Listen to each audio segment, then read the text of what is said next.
Welcome to Red Recaps. For today's video, we will be taking a recap of the nerve-wracking documentary movie, The Girl in the Picture. Sit tight and wait for the end for the mind-blowing reveal. Let's get started.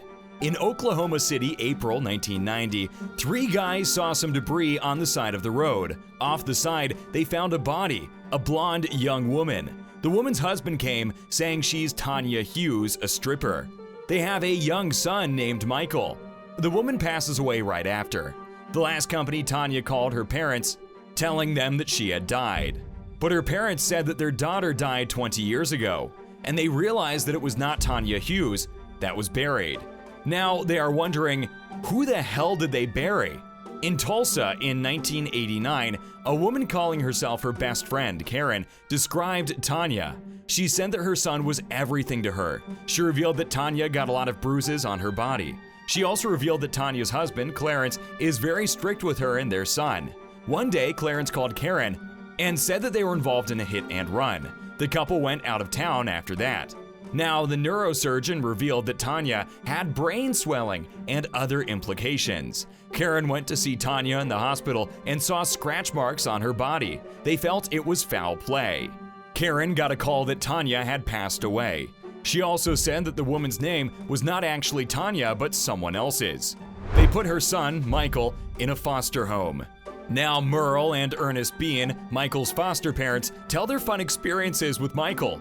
They revealed that in the 4 years they had Michael, his dad tried to take him back. On a tape recording of a court trial involving Clarence, he told them that he had rights to Michael. Michael was so scared of Clarence. And they revealed that Clarence was not Michael's biological father. They are not related.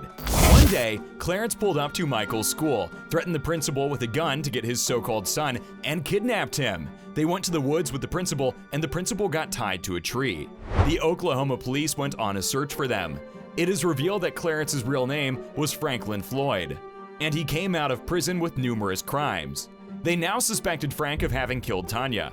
A woman, Jenny, claimed that Tanya was actually Sharon, and she was her best friend. They revealed that she was a gifted woman who came to high school. They met Sharon's dad, and her dad was actually very strict and kind of weird. Sharon revealed that she got pregnant, and she's going to keep it and make an adoption. Sharon called and said she was going to Arizona and would have an abortion because her dad won't let her keep it.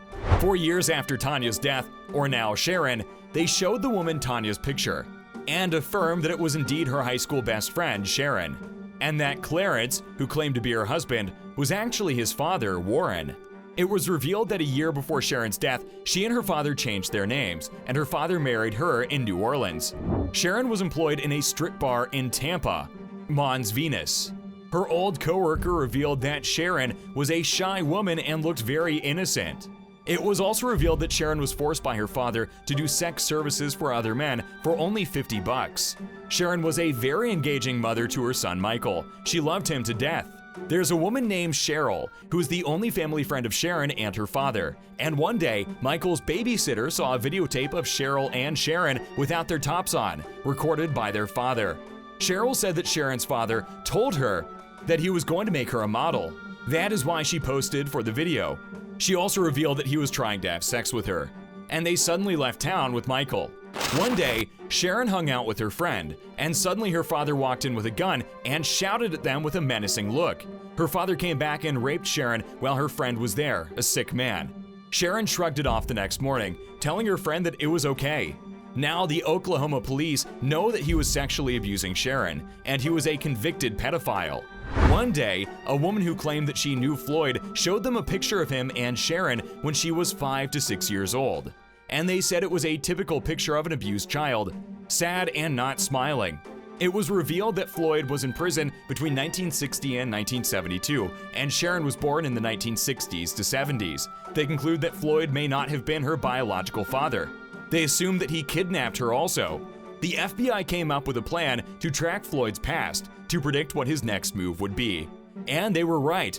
Floyd, registered as Warren, renewed his driver's license, which led them to set him up with an operation. They successfully apprehended Floyd after delivering his driver's license.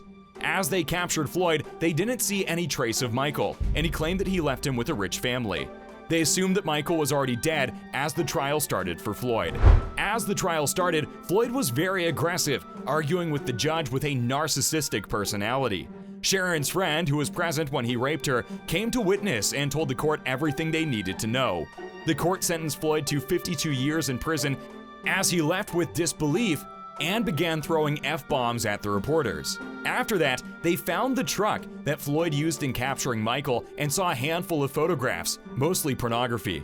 Inside was her daughter Sharon, and some of them when she was young. Later after that, authorities found a skull along with the skeleton with bullet holes in it. They later discovered that it was Cheryl, one of Sharon's friends. They revealed that before Cheryl died, Sharon's father was very obsessed with her, calling her numerous times and getting into a heated argument with her. Floyd ordered somebody to blow up his trailer and flee out of town because he killed Cheryl. Floyd was abruptly charged with murder for the killing of Cheryl and charged with lethal injection. But there is still one problem ahead of them. Michael was never found, and Floyd was very tight-lipped about it. One of the agents retired not knowing where Michael and who really Sharon were. One day, someone posted on a missing person list website a photograph of Sharon and his father. The same photograph they had when she was young and identified as kidnapped. As they desperately try to find out who Sharon really is, a man named Matt created a book about Sharon and took a shot at interviewing Floyd. He went to the county prison and brought Floyd there. They started talking and learned that Floyd had been beaten and had a miserable young life in an orphanage. Revealed that boys raped and beat the hell out of him. He didn't admit anything about Sharon and Michael and insisted that Sharon just go with him. In the end, they didn't know who Sharon really was or where Michael was. The book got published about Sharon, and it has stirred quite the attention from all over the world on the internet. Everybody wants to know where Sharon is. Almost a year after the book was published, they got a lead, and it says that someone got DNA from Sharon's daughter. She had a daughter? We thought that she only had Michael. Sharon's daughter was named Megan, and it was revealed that they decided to give her up for adoption. In 2011, Megan decided to help the police by providing them with her DNA in hopes of getting them through the case.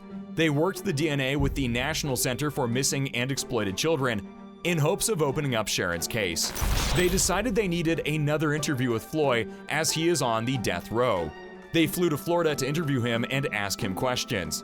As they started the interview, Floyd started ranting for a good 45 minutes, probably mistaking them as his attorneys. One of the interviewers said to Floyd that he wanted Michael to be his new Sharon, and he became emotional. As the interview got heated, the interviewers repeatedly asked Floyd how he killed Michael. After a few minutes of raged conversation, he said that he had shot him twice in the head to make it quick. He said that he buried his body on the Oklahoma border, but the police couldn't find his remains. As they continue to know who Sharon is, the interviews continue, and Floyd says a name he used once, Brandon Cleo Williams. Then he told the agents that he had met a woman with her daughters, and that woman's eldest daughter was actually Sharon, and her name was originally Suzanne Marie Savakis. They found out Suzanne's parents through her birth certificate and found out that they were still alive. They showed the picture of Sharon to her real mother and confirmed that it was indeed Suzanne, her long-lost daughter. They shared their story, that Suzanne was a very charming kid, and her mother, Sandra, filed for divorce with the father of her children. They lived on a trailer as a tornado struck their home, leaving her with trauma and deciding to give up on her kids as she couldn't take care of them.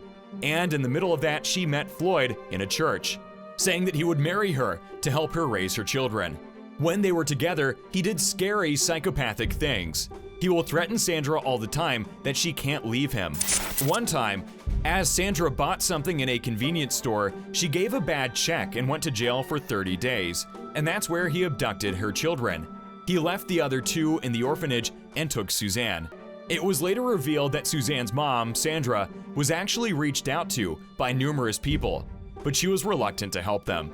After almost 28 years, they solved the mystery of who Sharon really is. They have solved who really is the girl in the picture. What a mind-blowing documentary!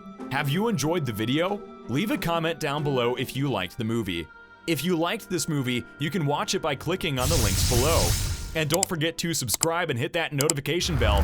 Thanks for watching Red Recaps. I'll see you in the next video.